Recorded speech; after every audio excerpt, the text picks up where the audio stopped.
guys, Icekraks here. So today we are back for Tune Tuesday, the first of 2017, and I'm like, let's get a car that has a bit of a different gearing setup, a bit of a different setup, and obviously wide body kit.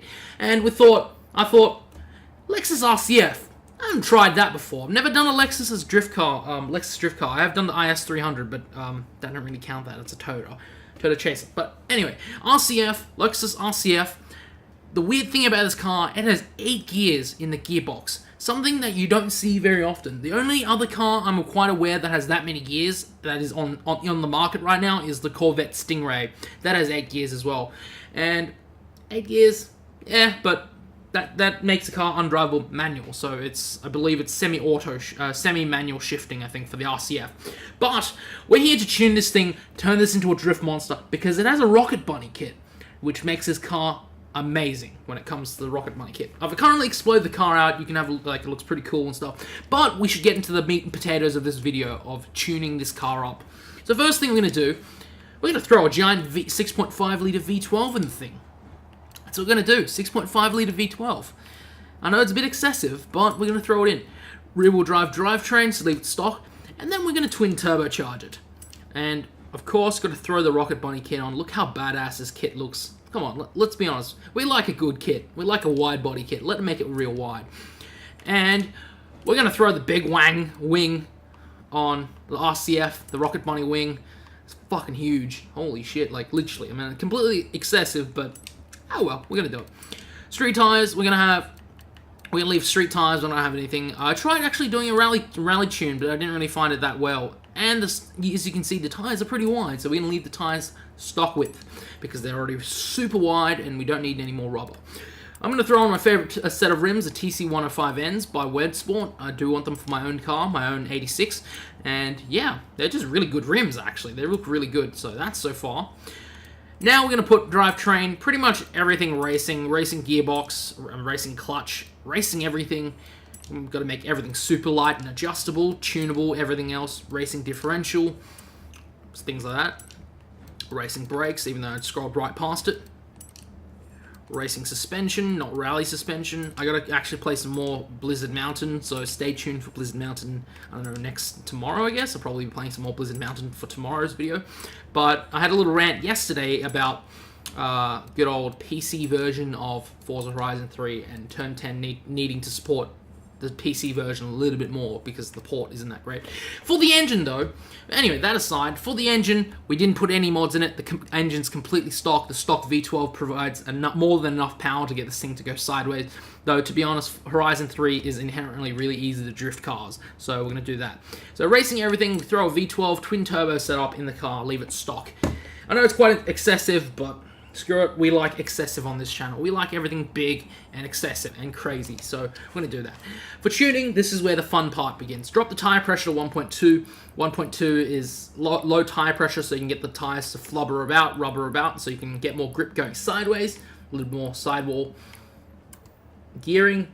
As you can see, the gearing is pretty crazy and all over the place, but that's to be expected for 8 gears. You want to spread the gearing out.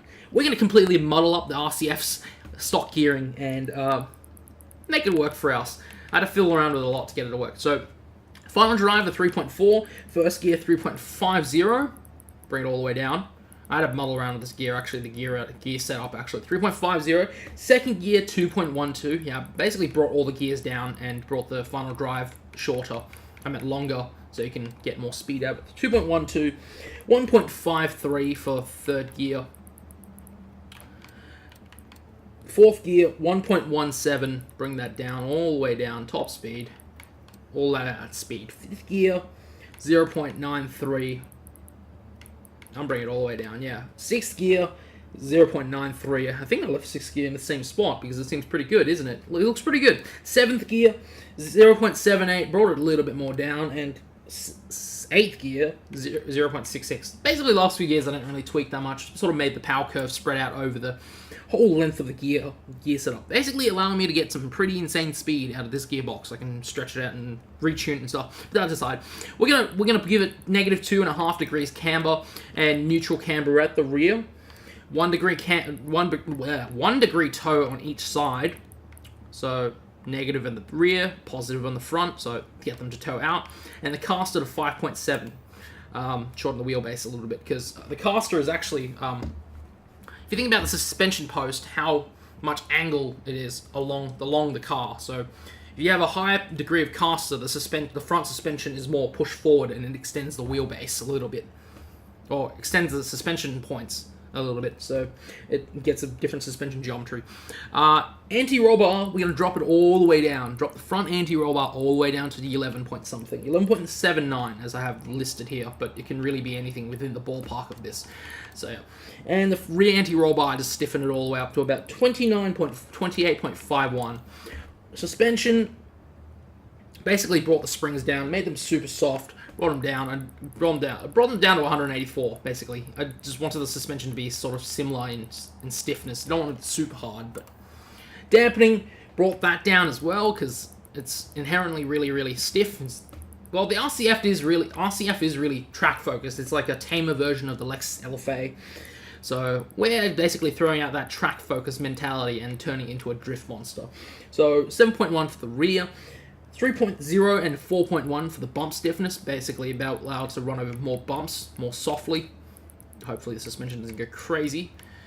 Aero, since I'm using a Rocket Bunny kit, can't adjust it. Brake bias, 60 and 150 brake pressure. Get those front tires to lock up.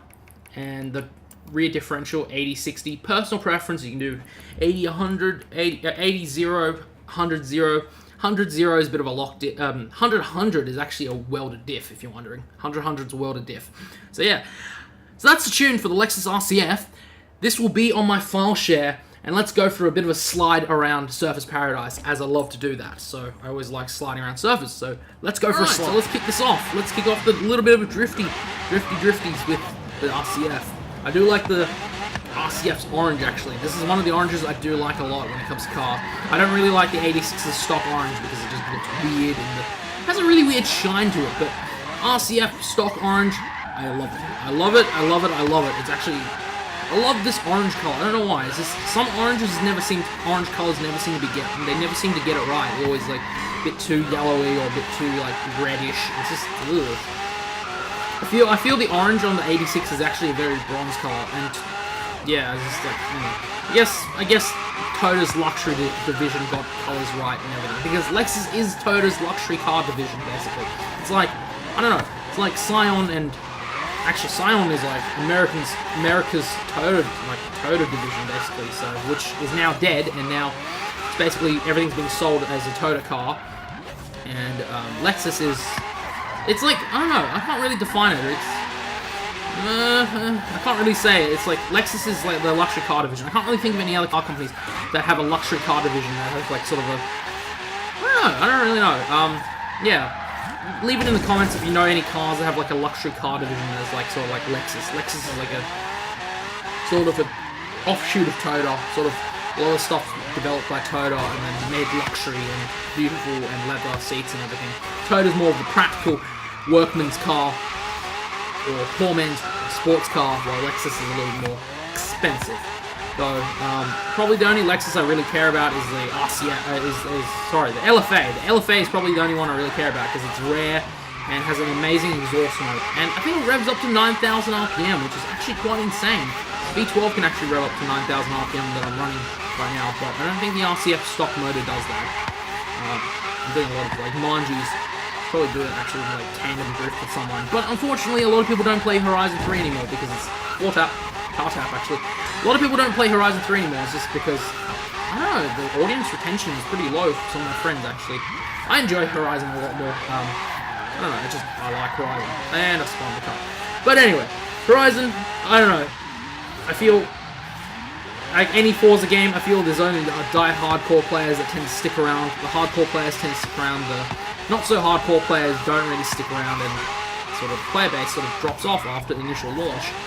So, but hardcore people like me continue playing Horizon and continue demolishing poles and stuff and random stuff around Surface Paradise. Probably get arrested for this. So yeah. Also, yeah, do have some plans for other cars in future. Maybe some other Japanese car, or maybe some American cars. I haven't actually made many American drift cars in this game. I don't know why. I have not done any American drift cars, like Mustangs and stuff. I've only been doing Japanese, JDM, and Euro cars, I think. Not even so much Euro cars, mostly JDM drift cars. I think I should do some more American drift cars, sort of a thing like that. But anyway, ranting and chatting aside while drifting this RCF, I have a massive score count, 6 times. I'm going to let it bank up after I hit that pedestrian crossing sign. I'm just going to park up a little bit, maybe do a cheeky burnout right now. That's 233,000 scored. Then your skill point. Doing burnout. What the hell was that? That was a BMW. Anyway, that aside, hope you guys enjoyed my Tune Tuesday, first of 2017, Lexus RCF. Will be my file shares, I think RCF Drift Tune or something, or RCF Drift. Or you can look at my gamer tag Icekraks to find the Drift Tune on my storefront. So yeah. But anyway, hope you guys enjoyed. Icekraks out.